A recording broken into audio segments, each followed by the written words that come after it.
छुई आलू बेसर तो आपण मैंने बहुत प्रकार बनाऊे थे मस्टाली बनईकि देखूँ यही रेसिपीटी खावाई बहुत टेस्टी लगे सहित बहुत कम समय बनीज जिते बेले आपण ये छुई बेसर बनइबे घर पूरा बेसर बास्नार महकिब भोक नथिले भी आपण को खावाई इच्छा हे। नमस्कार, जय जगन्नाथ। लिमास किचन को आपण मानक स्वागत। आज आपण मानक पई एमिति गोटे रेसिपी नहीं आसी जोटा आपण पखाल गरम भात सबुथिरे खाई परिबे। पखाल सहित तो खाइबा पई बहुत स्वादिया लागिबो। छुई आलू बेसर रेसिपी भिडियोटी को स्किप न करी मूलर शेष पर्यंत देखंतु। भिडियोटी जदि भल लगे मो चैनल को सब्सक्राइब करबा सहित भिडियो गोटे लाइक करेंगे, पाखरे थिबा बेल आइकन को प्रेस करेंगे जहाँद्वारा मु अपलोड करुवा सब भिडियो प्रथम नोटिफिकेशन आपण माने पाई परिबे। ये देखो प्रथम मुझे छुई ता सहित गोटे आलू गोटे बैगण नहीं पियाज और रसुण गोटे गोटे नहीं रसुण पियाज को आम साइड कर ना। एवं आम छुई रू भल भाव चोपा छड़े ना। छुई को भल भाव चोपा छड़े नेलापर आम छोट छोट खंड करके काटी ना। छुई रे चोपा रहिले खाइबापी भल लगी न टे पितालिया लगी था। छुई रे भल भाव चोपा आपण प्रथम छड़े ने।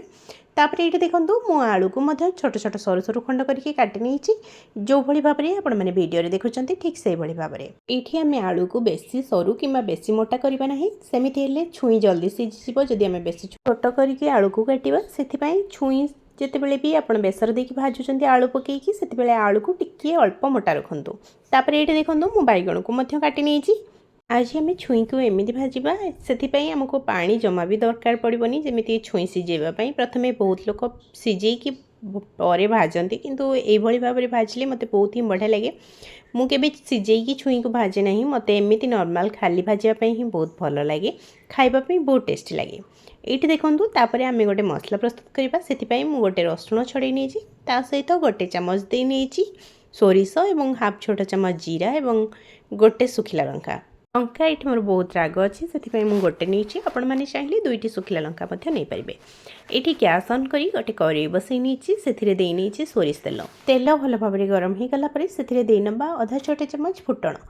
फुटण फुटीगला आम से देना दुईटी सुखिला लंका और काटिक रखि पियाज।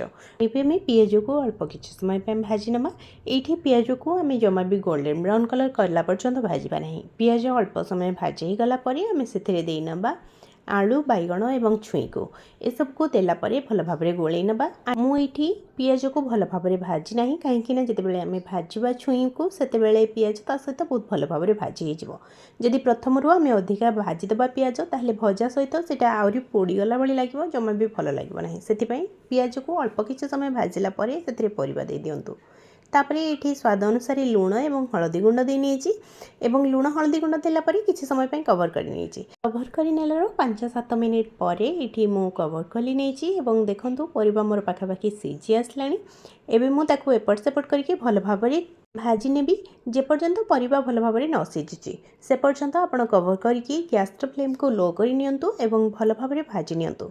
परिवा भल भाव में सीझीगला आम से सोरिष मसला को ऐड करवा। ये देखो छुई मोर बहुत भल भाव में सीझीगला, आलू भल भाव में सीझीगला। एवं आउ कि समय एपट सेपट करके भल भाव में भाजी नवा। यही भाव में थे आप निश्चय ट्राए करूँ, देखिए सीझेकी छुई भाजवा ठारू ये भजाटी बहुत टेस्टी लगे। पखाल सहित तो छुई बेसर पूरा जमीज आपन को कौन सैड आइटम दरकार पड़ो ना। यही भाव में जब छुई आप थे भाजिकी खाऊँ। तापर ये देखूँ मुझे ये सोरिष मसला मुझे जहाँ भी ये सोरिष मसला बाटी सबको दे नहीं। ये भजा हो सारापर आप जो सोरिष मसला देने एत बढ़िया बास्ना हुए, पूरा घर महकी जाए बास्नाटे। आपड़ जदि यही भाव थे भाजिकी देखिए ताहले जानीपर यार बास्ना केते बढ़िया आउ खाइबापी केते स्वादिया लगे। मुझे अल्प गोटे छोट चामच लंका गुंड दे नहीं। लंका गुंड देलापर आउ किसी समय भाजी नवा आम भल भाव में जमीती बेसर कंचा बास्ना पड़ेब से पर्यंत आम एपट सेपट करके भल भाव में भाजी नवा। एबे परिवा जेहेतु आमर भल भाव में सीझी जाइथिला सेथिपई आम आउ कवर कर नबानी। कवर कर नबा द्वारा परिवा बेसी सीझी गले आउ खाइबापी भल लागिबो नाही। ये आउ किसी समय मुझे एपट सेपट करके भाजी नौची। बहुत कम समय आपन को 10 ରୁ 15 मिनिट लगे भजा भाजवाई। निश्चय यही भाव में थे प्रस्तुत करूँ एवं आपन को किपरि लगिला ये छुई आलू बेसर भजाटी मत कमेंट बॉक्स रे निश्चय जनइबे। ये देखूँ भजा आमर केते बढ़िया भाव में भाजी गोटे भी छुई आमर खोली ना।